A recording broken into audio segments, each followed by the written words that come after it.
ubwo rero n'ihame ry'akazi turashima amakorali kuva hasi ikanisa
dutuje kandi icyubahiro cy'Imana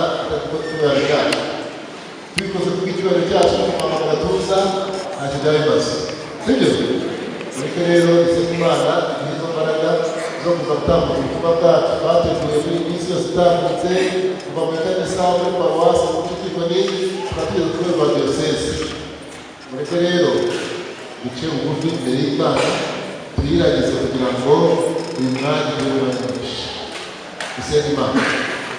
Mana data twese, Mana nziza makera turagushimira mu gitondo cy'isi duhaye, turagushimira n'itambutse inyuma yacu abanye natwe baturinda tubamura basa turabikurikirana kuko uyu munsi mwiza duhaye duciye kuri cyane byashyizwe hejuru kandi tubashije imana yacu twereka indimi zacu tukwereka ibyaha byacu kandi bitageze neza kugira ngo tubabarire kugira ngo ibyo kwatuza akamaro kacu ibyawe twishimire uzubane natwe uyu mwanya turawukuragije rero numva dutangira kujya ku musozo tweka kugira ngo abe ari tureba ubuyobozi bukuru kandi abe tuyoborera gahunda maze Imana yacu tumusoza dushimira cyane tuzi ko haza kuba cyo kurushanwa kandi turasaba kugira ngo Imana yacu n'umutima wo guca bugufi ibyemezo byose tugomba gufata umuntu wese ashyire ingenzi imbere avuga ngo wese yishyire imbere rero uwo mutima wo guca bugufi muri byose kugira ngo umwanya tugabe dushimira izina ryawe urakoze byose kuva gusenga kwacu kandi ubutabera bw'ubuyobozi muri byose bizira mu izina rya Yesu wacu. Imyaka 25 umwepiskopi yamaze diyoseze yacu baracyabigerageza turizera ko bibagendekeye neza mu kanya dukwiriye gushima Imana kubw'iki gikorwa cy'amarushanwa yateguwe y'amakorali muri rwa diyoseze by'umwihariko dushimira ubuyobozi bwa diyoseze bwayateguye n'umwepiskopi wacu utuyoboye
kandi kukitabira ahandi rwego rwa paruwasi ubucidikoni uyu munsi mukaba muri hano ku rwego rwa diyoseze. Nuko mwatwaranye rero ubu muri mu bahanga mu bandi bahanga mwasize mu maparuwasi mu bucidikoni, ni intambwe nziza, namwe mukwiye kubanza kwishimira icyo ngicyo. Turabashima cyane kandi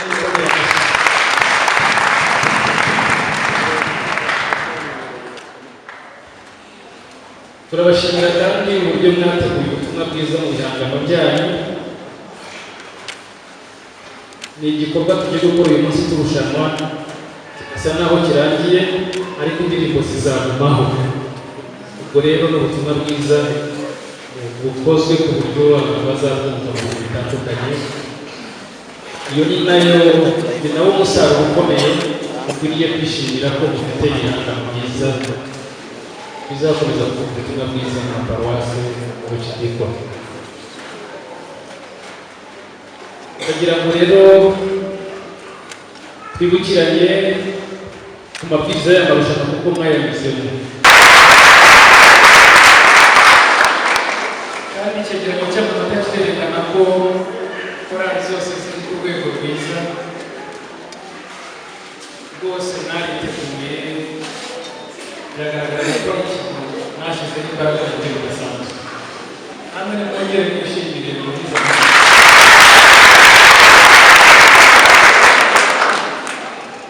Hanyuma abatuntu dukeya twabonye ibintu byinshi bihuyeho.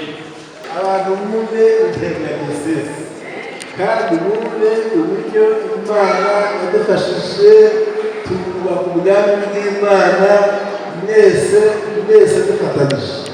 Ubwo rero n'ihame ry'imyakazi turashima amakorali kuva hasi ikanisa uburyo bose bagiye bitanga mu maparuwase, mukaba mugeze hano kuri diyoseze. Mwese rero mwakoze uko mushoboye rwose, ariko burya abantu bagenda barutana. Umwaka utaha muba wa gatanu azaba uwa mbere, mwitonde cyane. Ubwo rero mukomereze aho ngaho. Icyo nashimye ni uburyo muri abahanga pe, mbega abahanga mwese mwakoresheje imitwe, mwashyizemo utwiza, mwashyizemo ibitunguru n'urusenda n'ibisa, byari biryoshye cyane. Haleluya, byari biryoshye, twishimye. Ariko icyo nabasaba kugira ngo dukomeze twubake ubwami bw'Imana, tuba abagenzi bajya hehe, bajya mu ijuru, kuko nicyo Imana idushaka. Ubwo rero ndasoza mbabwira ngo reka tubatumire koko kuri uriya munsi wa 14 z'ukwa munani, kuko bizaba bishyushye, bizaba biryoshye, tuzagenda twishimye. Amen. Kuko Imana yarakoze. Haleluya. Kandi natwe uyu munsi turishimye. Ubwo rero ntekereza ko aya makorali usanga ko azaza akaririmba, twahisemo amakorali abiri, ariko nimashaka kuba batatu, amakorali atatu. Akaza akaririmba, natwe dufite korali y'ahangaha igomba kuririmba, kuko niyo abashyitsi. Ubwo rero abiri akubita neza. Ubwo rero muzaze mwashyushye, muzaze mwiteguye kugira ngo duhimbaze Imana. Haleluya. Reka nawe kuvuga byinshi, nshime cyane abateguye, mwarakoze cyane. Mwumva rero mwitwa Pasiteri Venani yashyizemo umutima wose n'imbaraga zose. Nahaguruke rero tumushime. Nahaguruke rero tumushime cyane.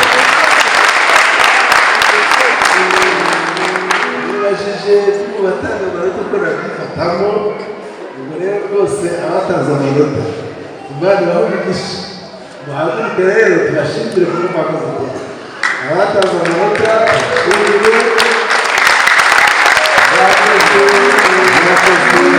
Mwakoze. Imana ibahe umugisha. Simvuze byinshi rero, bijyana amahoro ya Yesu. Kandi Imana ibajyane bageze mu rugo amahoro. Kandi dukomeze umuhati wo kubaka itorero natwe twiyubaka, kuko umuhati wacu ntabwo ari ubusa. Umwami bigenda neza mwese. Ndumva twahaguruka tukaririmba haleluya, twarangiza tugasenga tugataha. Haleluya.